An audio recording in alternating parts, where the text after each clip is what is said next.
I wasn't really searching for love at 28. I was too focused on my career as a rising star at my finance firm. Spreadsheets were my love language, and my cubicle felt more like home than any bar or dating app could ever offer. Then came Sarah's rooftop party. Sarah, my coworker and best friend, had a talent for pulling me out of my comfort zone. This time, the crowd was a mix of artists, musicians, and a few familiar faces from the office. That's when I spotted him. He was engaged in a playful debate with another guy about the best way to restore a brick building. Tall and lean, with kind eyes and tousled dark brown hair, he wore a weathered leather jacket over a faded band t-shirt, definitely the opposite of my usual buttoned-up crowd. Yet something about him intrigued me.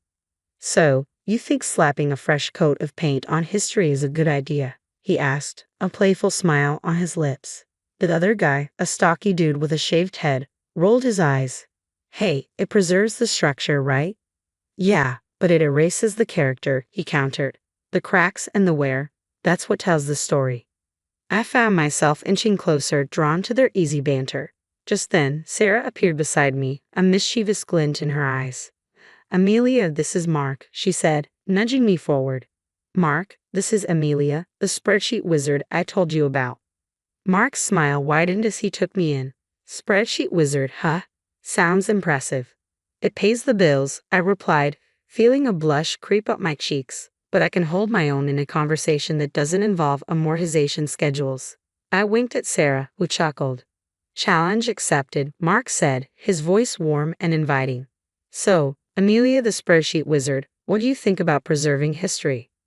We ended up talking for hours about everything and nothing. He was an architect passionate about breathing new life into old buildings, while I shared stories of my crazy hours at the firm and the thrill of closing a big deal.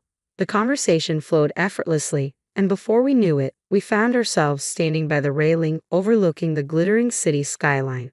The cool air sent goosebumps prickling down my arms. "This is fun," I admitted, surprised by the slight tremor in my voice. "Yeah," he agreed, his gaze fixed on the city below. "I wouldn't mind doing this again sometime." "Me neither," I blurted out, unable to overthink it. Our first official date was a dinner with Mark's parents, Martha and Arthur, at a fancy restaurant. The conversation flowed easily at first, revolving around wedding plans, the beautiful old library venue I had booked, and the expensive organic caterer I was stressing over. Then, things took a strange turn. Mid-bite of her lobster bisque, pronounced with a peculiar accent, Martha suddenly fixed me with a steely gaze. "So, Amelia," she said, dabbing her lips with a napkin, "Mark tells me you work in finance." "Yes, I'm a financial analyst at a large firm downtown," I replied, unsure where this was heading. "Analyst, huh? Sounds important," Arthur chimed in, his booming voice filling the table. Mark, who had been mostly quiet, cleared his throat. "Dad, come on. That's not what we're talking about." "Just making conversation, son," Arthur said, waving his hand dismissively before turning back to me. "So, Amelia, you mentioned a big-name firm." I told him the name, a global player in the financial world. A satisfied smile spread across Martha's face. "Excellent," she declared. "And you say you do well for yourself? Investments, stocks, that kind of thing?" "Yes, I manage a portfolio," I replied, feeling increasingly uncomfortable. This felt more like an interrogation than a casual dinner with my future in-laws. "A portfolio, huh?" Martha leaned forward, her eyes gleaming. "How much are we talking about here, dear?" My jaw dropped. This was outrageous. No one asked questions like that. I glanced at Mark, hoping he'd intervene, but he just fiddled with the breadbasket, avoiding my gaze. "That's really personal information, Mrs. Miller," I said, forcing a smile. "Oh, come on, honey," Martha huffed. "We're practically family now, isn't that right, Mark?" Mark mumbled something non-committal, his cheeks flushed. I decided to take control of the situation. "Look," I said, trying to keep my voice steady, "money isn't everything. Mark and I love each other, and that's what matters most." "Love is great, sweetheart," Arthur chimed in again, "but let's face it, love doesn't pay the bills." I took a deep breath. This dinner was turning into a disaster. "Maybe we should stick to talking about the wedding," I suggested, desperately trying to redirect the conversation. The following morning, I called my grandma right after I got off the phone with her. As I recounted the awkward dinner with Mark's parents, a wave of doubt washed over me. Her words about greedy and selfish people echoed in my mind, but I dismissed them. Grandma could be a bit old-fashioned at times. Sure, Martha and Arthur were blunt, but they genuinely seemed happy for us. Maybe they just struggled to express their emotions. Fast forward a few months, and the wedding planning was in full swing. Every detail, from the venue to the flowers, felt like pulling teeth. Whenever money came up, Mark would give a sheepish shrug and say, "Work's been a bit tight lately." His parents, bless their hearts, kept offering suggestions, cheaper venues outside the city, a family friend who could cater at a discount, which really meant they'd barter for vegetables from their neighbor's garden. In the end, I found myself footing most of the bill. Mark, ever the charmer, would say things like, "You're amazing, honey," handling everything like a champ. But his lack of financial contributions started to grate on me. Finally, the big day arrived. It was beautiful. The weather cooperated, the food was delicious, and most importantly, Mark and I said, "I do." The only sour note was Grandma. After the ceremony, she pulled me aside, her wrinkled face etched with concern. "Amelia, honey," she said, her voice low, "be careful with those in-laws of yours. They don't have your best interests at heart." I rolled my eyes. Here we go again. "Grandma, they're just excited. They love Mark. They love me. Everything's fine." The honeymoon phase barely lasted a week before the first major in-law incident occurred. It was a lazy Sunday morning, and Mark and I were still luxuriating in bed when a loud thump from downstairs shattered the peaceful silence. We exchanged confused glances, and Mark mumbled, "Probably the mail." But that thump was soon followed by a cacophony of rustling paper and muffled exclamations. Throwing on our robes, we hurried downstairs, only to find a scene that looked straight out of a horror movie. Well, a horror movie filled with floral wrapping paper and gaudy gift bags. Martha and Arthur were sprawled on the living room floor, surrounded by our wedding presents like vultures picking over a carcass. They were tearing into boxes, oohing and ahhing over some items while dismissively tossing others aside. "What in the world is going on here?" I demanded, disbelief lacing my voice. Martha, mid-unwrapping, looked up and flashed a megawatt smile. "Amelia, darling, just admiring your lovely wedding gifts." "Admiring," I sputtered. "It looks more like you're ransacking the place." Arthur held up a crystal vase, squinting at it. "Relax, sweetheart. Just sorting things out. Can't have all this clutter lying around, can we?" "Clutter," I exclaimed, incredulous. These were gifts chosen with love by our friends and family. Before I could voice my outrage, Mark interjected, "Maybe they should just leave the presents unopened, right?" His tone was mild, but the message was clear. I chimed in. Ra wasn't completely oblivious. Martha scoffed. "Don't be silly, honey. It's rude not to open presents. Besides," she added, her eyes gleaming, "we might find something truly special in here." Special for them, I thought bitterly, watching in growing frustration as they picked through our wedding gifts, setting aside anything that caught their fancy. A silver picture frame, a set of engraved wine glasses, a fancy cheese board. Finally, I couldn't take it anymore. "These are our wedding gifts," I said, my voice firm. "Not yours to take." "Look, honey," Martha replied, her tone dripping with fake sweetness. "We just saw some things that would look lovely in our new house. You know, the one we're decorating." They were redecorating with our wedding gifts. The anger bubbled up inside me, threatening to spill over. "What about the gift you got us?" I asked, my voice tight. Martha paused, her hand hovering over a box wrapped in fancy floral paper. She rummaged through the pile and finally pulled out a small, oddly shaped package. With a flourish, she handed it to me. I unwrapped it slowly, my heart sinking with each layer of tissue paper. Inside was a cheap glass statuette, the kind you find at a discount store, adorned with garish plastic flowers. My stomach churned. This was their idea of a wedding gift. Maybe Grandma was right. Maybe I had married into a nightmare. The wedding gift incident was just the tip of the iceberg. Martha's shopping sprees became a regular occurrence. She'd call, all chipper, asking me to join her for a girls' day out.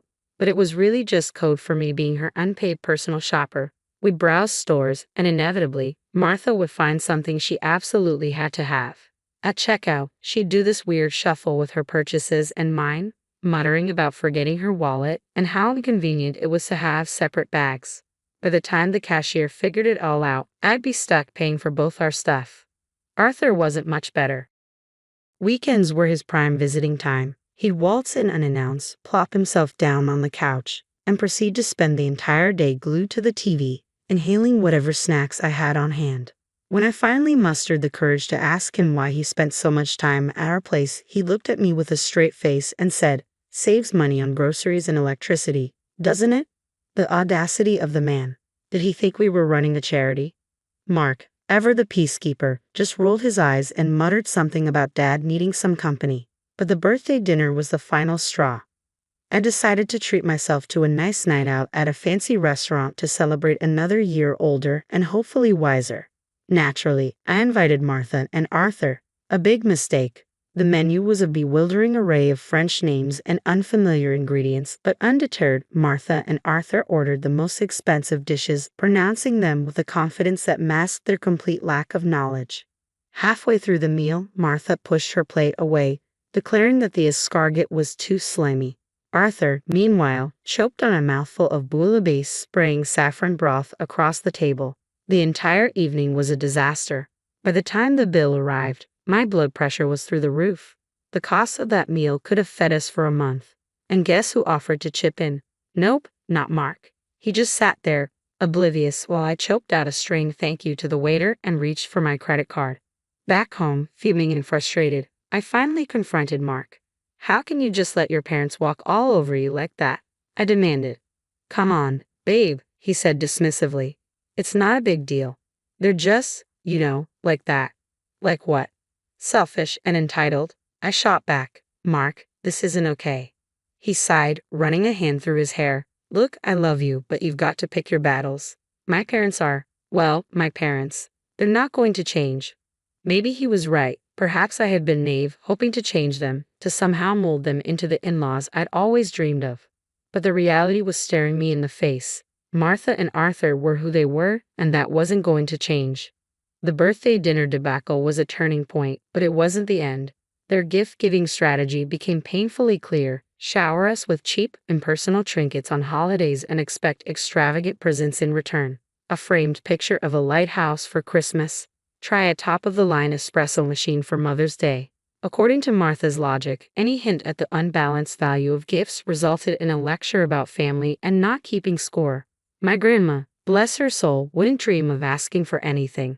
Every time I'd inquire about a holiday gift, she'd brush it off with, "Honey, I have everything I need. Just come visit. That's all that matters." Meanwhile, Martha and Arthur treated gift-giving like a competitive sport. They show up unannounced, a triumphant glint in their eyes, brandishing their latest treasures, a chipped ceramic fruit bowl for Christmas, a set of mismatched oven mitts decorated with faded cartoon cats for Valentine's Day. Each offering felt like a slap in the face. The final insult came on Thanksgiving that year. I had opted for a quiet night in just Mark and me. Maybe we'd order some takeout and watch a movie. But of course, Martha and Arthur had other plans. They barged in, laden with shopping bags, their faces plastered with self-satisfied grins. "Happy Thanksgiving, sweetie," Martha trilled, thrusting a brightly wrapped package at me. I unwrapped it, my stomach sinking. Inside was a gaudy scarf, the kind you might find at a gas station gift shop. The flowers were fake and plastic, and the fabric felt like sandpaper against my skin. "It's perfect, isn't it?" Martha beamed. "It matches your new coat." "Perfectly." I forced a smile. The coat in question was a vintage find I'd scored at a thrift store. The scarf, however, clashed spectacularly. "Thanks, Martha," I mumbled, trying to mask my disappointment. Meanwhile, Arthur was holding up a small box. "And for you, son," he declared, "a little something to help you unwind after a long day at work." Mark's eyes lit up as he eagerly tore into the box, revealing a pack of cheap drugstore cigars, the kind that smelled like dirty ashtrays and regret. "Thanks, Dad," Mark said, a genuine smile spreading across his face. That was it, the final straw. Here I was, staring at a birthday gift that insulted my taste and a husband who seemed more excited about a pack of drugstore cigars than his wife's well-being. Anger simmered inside me, threatening to boil over. But instead of exploding, I did something completely unexpected. I took a deep breath, forced a smile, and thanked them for the lovely gifts. A glimmer of hope arrived with my work performance. I landed the coveted quarterly award and a hefty bonus that practically screamed, "Celebrate." Venice, with its romantic canals and rich history, had always been a dream destination, Knowing I spoke fluent Italian sealed the deal. This trip would be a chance to reconnect with Mark and escape the suffocating grip of his parents for a while. Except news travels fast, especially bad news to eager ears. Upon learning of our travel plans, Martha and Arthur descended like hungry vultures. Venice, huh? Martha said, her eyes gleaming with a disturbing avarice. Sounds delightful. Always wanted to see those gondolas up close. Actually, I interjected, trying to be polite, this trip is just for Mark and me. A little romantic getaway. Arthur scoffed. Come on, Amelia, don't be selfish. We've never been to Europe, let alone Venice. Think of the pictures. Pictures. This wasn't about a photo op with gondolas. It was about escaping their smothering presence. I'm sorry, but, I said, my voice firm, this is a trip for two. My polite refusal triggered a meltdown of epic proportions. They called me selfish and greedy, accusing me of trying to alienate Mark from his family. The worst part, Mark, ever the peacekeeper, didn't stand up for me. Instead, he mumbled something about maybe they could come along and that it wouldn't be that bad. That's when I realized this wasn't just about a trip anymore. This was about boundaries, respect, and whether our marriage could survive his parents' constant intrusion. I looked at Mark, my voice laced with ice. Absolutely not. This is our trip, and they are not invited. The fight that followed was brutal. Harsh words were exchanged, and accusations flew like daggers. By the end, a heavy silence settled between us. We retreated to opposite ends of the apartment, a cold war brewing in our once happy home. Days blurred together, and the silence in the apartment was a constant reminder of the chasm that had opened between Mark and me. I didn't call his parents. The mere thought of their entitled whining made my stomach churn. Mark remained in his self-imposed exile. The only communication between us was a muted good morning in the kitchen each day. Then, on a random Saturday morning, I woke up to an empty apartment and a sinking feeling in my gut. My phone buzzed on the nightstand, the notification sound grating on my nerves. Glancing at it, my blood ran cold. Airline ticket confirmations, 3 of them to Venice, purchased from my account. Panic clawed at my throat. No, it couldn't be. But as I scrolled through the confirmations, the sickening truth settled in. Mark, with the audacity of a seasoned thief, had used my trusted access to our bank account to book not only his own ticket to Venice but 2 more for his precious parents. Hotel reservations were also courtesy of my hard-earned money. It confirmed my suspicions. He'd gone behind my back, completely disregarding my feelings, and booked a vacation for himself and his leech-like family with my money. The anger, hot and furious, burned away any remaining affection I had for him. My fingers flew across the screen, canceling the return flights and hotel rooms. Next, with steely resolve, I revoked Mark's access to my bank account. It was a small act of defiance in the face of their colossal selfishness. A few hours later, my phone erupted with a call. Mark's name flashed on the screen, but I let it go to voicemail. The notification arrived a moment later, his voice laced with panic and fury. Amelia, where the hell are you? We're supposed to be checking into the hotel. What did you do with the tickets? I deleted the message without listening. Then came a barrage of texts from both Mark and Martha, a mix of demands, accusations, and veiled threats. Mark's final message sent a dark chill rippling through me. If you don't give me back access to the account and get us on that damn plane, Amelia, we're done. Consider this your divorce notice. With newfound clarity, I started making my own plans. I contacted a lawyer, and with each step toward independence, the weight lifted from my shoulders. Mark's divorce notice might as well have been a gift. I didn't wait for him to waltz back in with his tail between his legs. Packing was cathartic. Clothes went into suitcases, knickknacks into boxes. But the gifts from Martha and Arthur, those gaudy trinkets and mismatched sets, I left untouched. I lined them up on the living room floor, a Garish monument to their selfishness. A final act of defiance before I slammed the door shut on that chapter of my life. Grandma's house, with its familiar scent of cinnamon rolls and worn furniture, felt like a warm hug. Tears streamed down my face as I recounted the entire ordeal, the hurt and anger spilling out like a dam breaking. Grandma listened patiently, a sad smile on her lips. I told you, honey, she said softly, her voice laced with a hint of I told you so, but mostly concern. Sometimes you've got to learn things the hard way. I know, I said, newfound determination settling in my voice. Maybe this is a good thing. Now I know what to look for, what to avoid. A few days later, a knock on the door shattered the peace of the afternoon.